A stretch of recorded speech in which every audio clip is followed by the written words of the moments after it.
Hello, everyone. Welcome to the channel. Today, I would like to talk about, and hopefully introduce to you a wonderful little book by a wonderful English writer, very much still alive and kicking. The book is called Zona, and the writer is Geoff Dyer.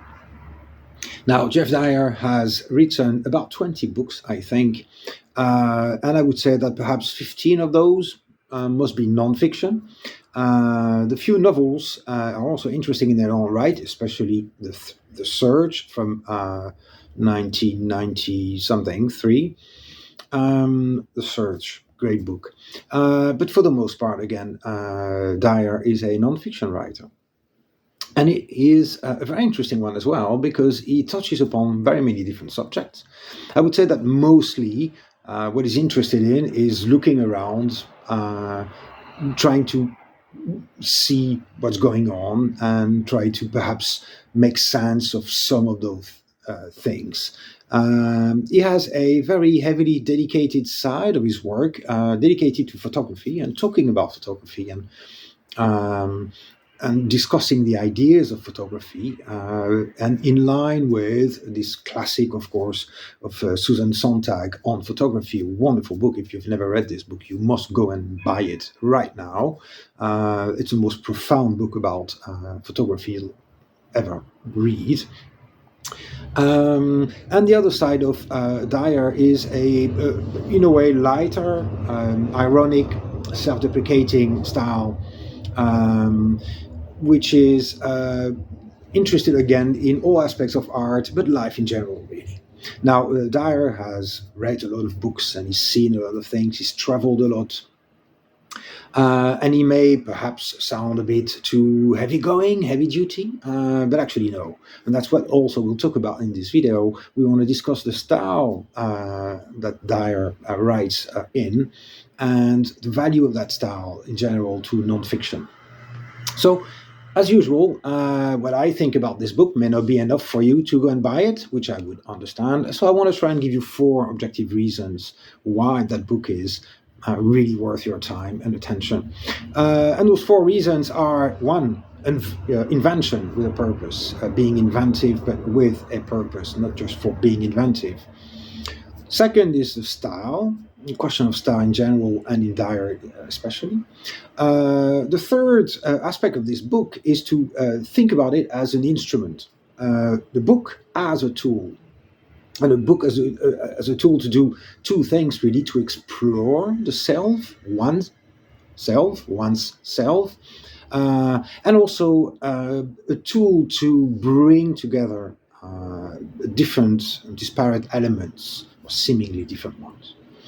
And finally, the fourth element that is really interesting with this book is in relation to pace in general in writing, pace in books, and pace certainly in nonfiction as well. So let's get going with the first reason, which is invention. Now, invention. First of all, let's say a word about the subject of this book, because that in itself is very inventive. What is Dyer writing about? Well, Dyer is writing about watching a film. Uh, that film itself is a pretty famous film in terms of world cinema. Not famous in the sense of a, Avengers type of film, but much more famous in the sense of, the Third Man type of world classic, as it were. The film is called Stoker, and it is by a very famous as well Russian filmmaker, Andrei Tarkovsky. Now, Tarkovsky has made quite a few films, of course, and he is well known for his storytelling, photography, and especially he is very famous for the notion of time in his films and how time takes place. What that means really is that Stoker, the film Geoff Dyer wants to watch and write about and think about, Stoker is a very slow movie, very slow movie. And typically, older movies tend to be slower, certainly for younger audiences. But here we're talking about a film which, when it came out in 79, 80, was already slow. And it takes a dedicated or a real lover of that type of cinema to watch that film, especially today when, of course, as you know very well, films tend to be edited in very, very short frames, so that each shot takes maybe a second, maybe 2 or 3 seconds. And any shot longer than 5 seconds is almost surprising in today's cinema. Now, Stalker is not necessarily a very long film in itself, but each shot takes a long time. Camera comes, stops, watches, and nothing happens for a long time. Now, that's the invention here, Geoff Dyer's invention, of course, is not simply to write about a film and how he likes it or doesn't like it, that kind of stuff. Everybody does that. No, Geoff Dyer is interested in writing about the watching of the film, the process of watching. And not, of course, describing what he does as he watches, like eating cornflakes. He is interested, of course, in what happens in his mind when he watches that film. Stoker, you may perhaps know, Stoker was based on a novel by Russian writers, a very famous couple of brothers, Russian brothers, in the 70s, 80s, the Strugatsky brothers. And the novel originally was called Roadside Picnic. And it is basically a sort of elongated story of a zone, X zone, the zone, which is a weird place, and it's never clear why it's weird and what exactly is weird about it, but it is definitely weird. When you go in and you come out, you're kind of not the same. It's a very, very strange sort of narrative.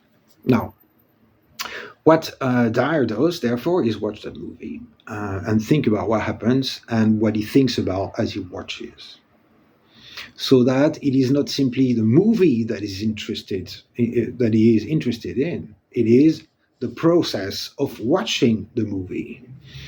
And the movie, in a way, is a vehicle, just like the book, as we'll see in a second, is also a vehicle. Now, a second aspect of invention, of course, in that book derives from the first, right? Which is that when the film is very slow and you take your time analyzing each frame of the movie, because each frame takes a long time, that's what Dyer does, he watches each frame of the movie, then things happen in your head.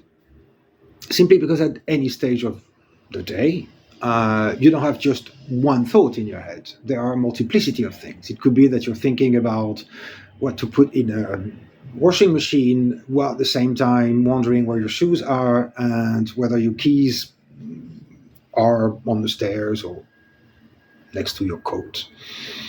You can have very, very mundane, you do have very, very many mundane thoughts at the same time. Now, what is interesting, of course, is that sometimes those thoughts are indeed extremely mundane.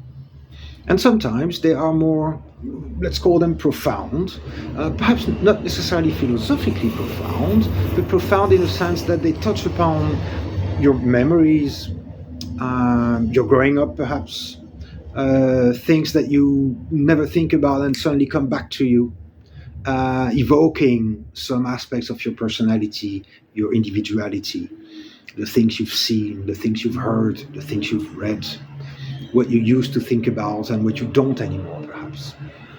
And all those things come jumping at you as you watch a movie that gives you visual elements that evoke memories, perhaps in themselves, but at the same time, of course, gives you plenty of time to sort of let those elements settle in you. You're not bombarded with constant change and constant objects. And that means that each character, each shot, each light, each object acquires an existence in itself. And that is what Dyer does. He lets all those objects resonate with his self, his being. And of course, that gives a very sort of multi-layered little book, because he is not interested in like examining very deeply each thought necessarily. He's interested in following the train of thoughts that happens as he reads. Oh, I'm thinking about this, that reminds me of that, oh, that brings me here. And the genius of Geoff Dyer is that instead of being a rambling, meandering narrative where it would be just one guy talking about himself, and that would be endlessly boring, in my opinion. The genius of Geoff Dyer is to bring all those elements together to make not only so almost a teleological, I was about to say, a goal oriented narrative where you feel that you are going somewhere. You don't know where, but you are going somewhere, even though you do know that you're going to the end of the movie, of course. But there is a sense not of meandering thoughts, there is a sense of a connection between all those thoughts. And of course, the connection is Geoff Dyer himself. And that is a wonderful illustration of what identity really is, and how your mind and your personality and your history, personal history, are all made up of so many elements, most of which, of course, we never think about or are completely forgotten. This interrelatedness, this interconnectedness of separate elements is what is so beautiful in that book, and the invention behind it all to find a means to represent this interconnectedness is really what makes that book stand out. Now, the second element that makes that book stand out is its style. And now, style is a very elusive, quality. I understand that. And of course, the less you've read, the less style means something. The more you have read, the more you have accumulated separate examples of how to express something. And it can be anything. It can be a chair in a room. It doesn't really matter what it is. It doesn't have to be love But the point is that there are a great many ways of expressing the exact same situation, idea, or describing an object, for that matter. Yet, I know it's difficult, but style is something that must be considered in the light of readability and in the light of enabling the goal of the book to come through. Because it's all very nice to have a great idea, to be very inventive intellectually, but it's another thing to be able to implement that invention into a narrative that makes sense, that people might want to read, and that doesn't come across as self-centered, egocentric, and hardly interesting for anybody else. But that is where style comes in. Now, a huge quality of Geoff Dyer is the ability to bring about difficult, profound, existential questions in an extremely light, ironic, self-deprecating way. He describes somewhere, in one of his books, not this one, another one, he describes philosophy as basically philosophy is the art of managing the weight of your own head. And you would say, yeah, okay, what does that mean? Well, it is a very funny way, of course, of putting together the idea that philosophy, that is the search for wisdom, the search for understanding, is really all about handling, managing, bearing the weight of your own head. What is your own head? Well, your own head is everything, really. And so really, philosophy is all about that. It's all about people. You can put together some very, very simple words and expressions in a very light, relaxed, chilled out way, as they say, and yet bring about some really, really profound ideas about the self and who we are. It's also important to understand that style here enables this because it is very fluid. That is that Geoff Dyer is not one to use like huge words and very sort of archaic formulations and intelligent sounding syntax. He's really not about that at all. Geoff Dyer uses an everyday language in an everyday way. If anything, his style is probably would be classified in those writings as relatively close to informal, spoken language at times. Beware, though, of course, it may sound fluid, it may sound very fluent, it may look as if it's spoken language just written down on the page, but of course, in order to achieve those effects, in order to achieve that fluidity of style, one has to work really hard, and one has to be very, very good at what one does, which is exactly, of course, what Dyer is and does. And a last aspect, as I'm sure you will have been aware, whatever you read, really, if you've ever read any nonfiction, you know very well that, yes, one can be immensely intelligent in writing about whatever.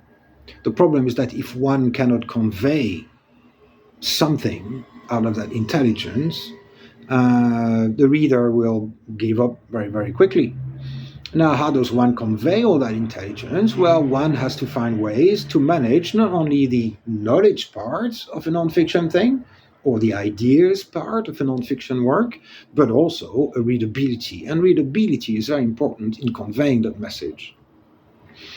It's all very nice to sound great and profound,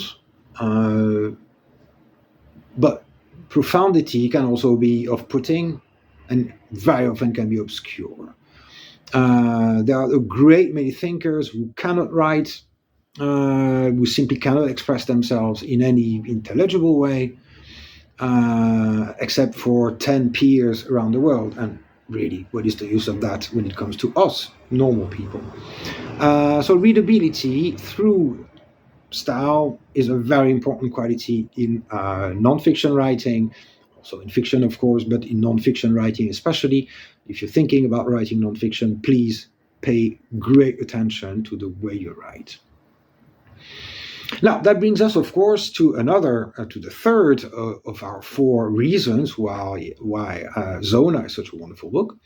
And it is quite simply that here we have an example of a book used as an instrument, as a tool. Now, what do I mean by that? Well, you could say that the book is just a means of expression, which is itself, of course, an instrument. But it's not what I mean here. What I mean is that the book is in the service of something else. And the book is just a vehicle in the sense that it is a way, a repository of something else. The book is not the end of itself. The book is just a vehicle. A vehicle for thought, a vehicle for ideas, a vehicle for reflection. And it's important to keep that in mind because we will come back to that idea at some stage. But books do not always start with the same intention.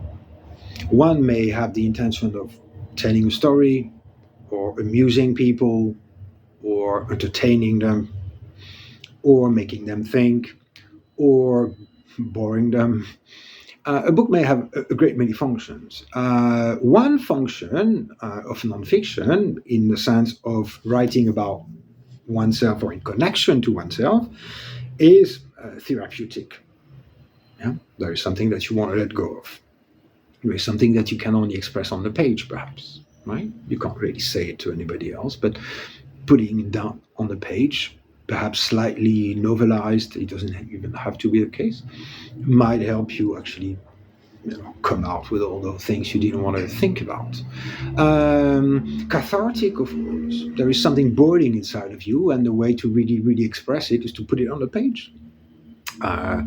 Ian Banks, for example, the wonderful Scottish writer, is a case in point. After 9/11, he wrote a book, Dead Air, I think it's called.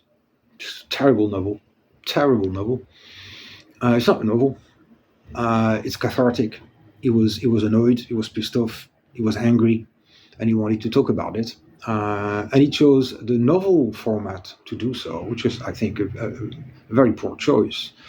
He should have taken it out in non-fiction form. Would have been a lot easier.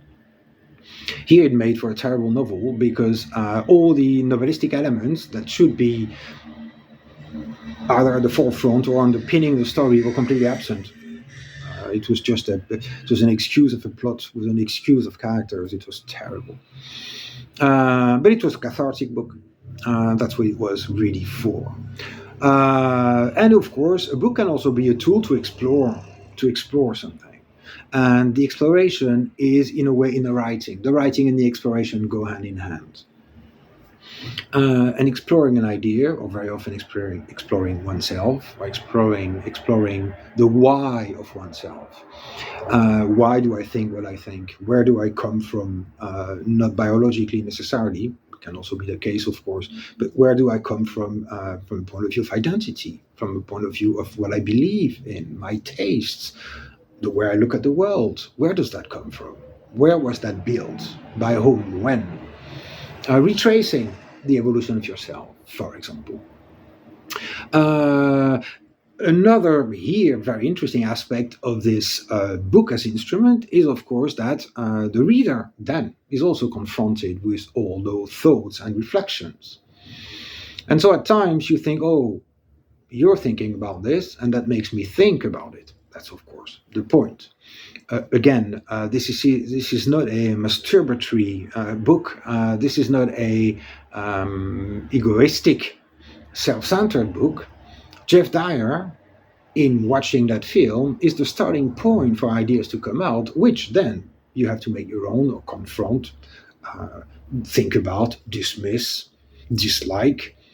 That's your business. But of course, the point of the book is to bring together the ideas of another object, in this case a film, and the ideas of the reader. Remember, the reader is always the one who ultimately gives worth to a book. That's what it is. If you think that the worth comes from the book, you're wrong. It cannot be so. Of course, some books are in themselves inherently great. No. Okay, fine. But ultimately, the reader is going to give meaning to that book. Whichever meaning. It can be, unfortunately, very poor, uninformed, or it can be very rich, very personal. It doesn't really matter. The point is that without a reader, as the immense Borges, of course, wrote somewhere, without a reader, a book is just a dead thing. That's it. It's just a dead object. And so the book here as tool, the book as instrument, is quite simply that in conveying those ideas, it draws the reader in, it involves the reader. You cannot read this as a distance. You have to bring yourself in that narrative, simply because it is seeing a mind at work, and it is not yours, but you have a mind, he has a mind, we all have a mind, and even though they work differently, they also, in many aspects, work the same way, with different objects, different tastes, different feels, but in the same ways, more or less. And finally, of course, that brings us to the last part of last reason why Zona by Geoff Dyer is such a wonderful book and an interesting book beyond itself. It's about pace. Pace in books is an important dimension of their readability, obviously. Now, what I think sometimes perhaps people confuse is pace and rhythm, or pace and a number of events taking place in a narrative. These are different things. You may have a great many events happening all the time throughout the narrative. It's not pace anymore. That's not pace. That's just frenetic rhythm.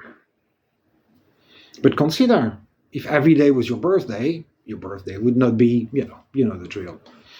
It's the same with a book or a film, for that matter. If a film only consists of action, things happening all the time, things exploding, or people jumping off buildings, whatever, well, it's a bit boring. I mean, what else is there but what there is? And that's only action. It's just repetition of the same thing.